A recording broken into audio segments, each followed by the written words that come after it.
Humihingi ako.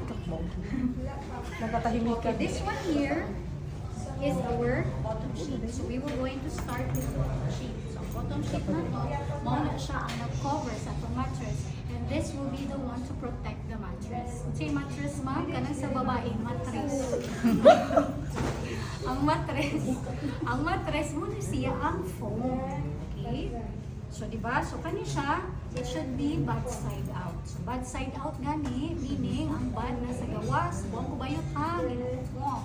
So, karon ato siyang piluod, lengthwise siya, butterfly fold dyan.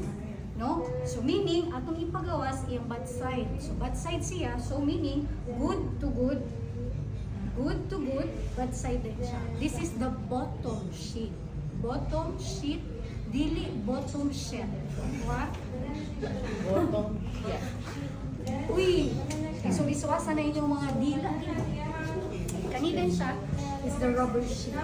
The rubber sheet is mo din siya. Atong rubber sheet, it should be bad side out. Gihapon siya.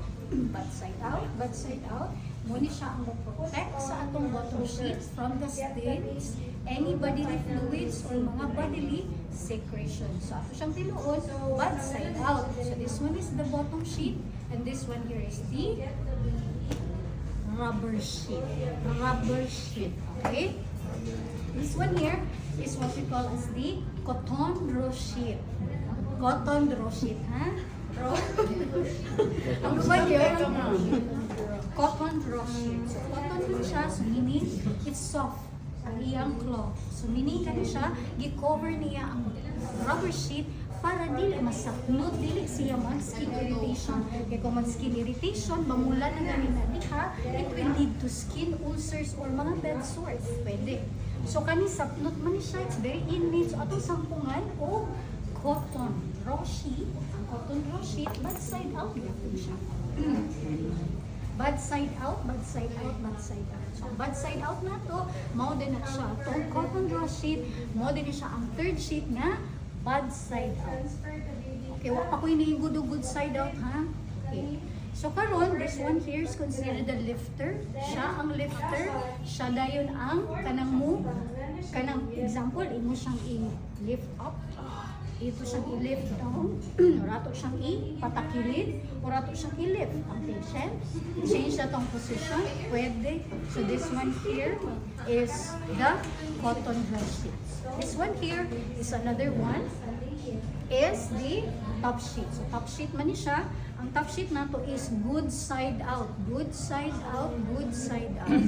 So meaning bad side out ang bottom sheet, bad side out ang rubber sheet, bad side out ang cotton draw sheet. The only good side out is only the top sheet. Ang top sheet na to considered the blanket, or naagid unta ni say blanket, which is atong comforter, pero for the sake nga mo rin yung atong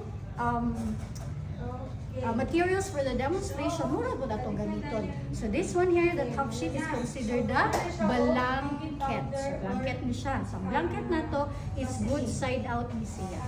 Okay, kaya naman. Kung bad side out na siya, ilapad na nato siya, ang good side out na to, mo na siya ang touch sa patient's body. And then natong top sheet is mo din na siya ang touch sa patient's body, ang good side na dayon. Bad side out, mo din na siya ang atong ang bad niya is nasa ibabaw, ang good niya nasa sa patient's body. Nganong soft siya, nganong smoother side siya, nganong good side siya para dili mag-skin irritate or dili siya mag-ulceration ang imong patient's skin. Okay? Now, let's go to the next. This one here is our pillowcase. So, pillowcase na to is this one here is our pillowcase. Ang pillowcase na to is bad side out na siya. So, bad side out pillowcase. And then, another one is this one is the pillow. So, the pillow is mo din siya ang atong first cloud, and this is arranged according to use. Mo din siya atong bottom sheet. This one here is the rubber sheet. This one is the cotton draw sheet. This one is the top sheet, the pillowcase, and the pillow na naman siya. Okay? Sige. Excuse. Okay. So the uniform is siya, the type A uniform, without the apron. Ano, elderly care na ta. So, wala na yung mag-apron sa elderly care, but you're going to use your bonnet or atong hairnet. Okay, so muna lang ha. Then the uniform, the type A uniform. Okay, start ta. Ay, Diyos ko, abi ko muna. Arrange siya ni before one start, hindi siya ipatunga ha. Abi na mo naman. Ha? Wala pa man. Di i-post na. Ito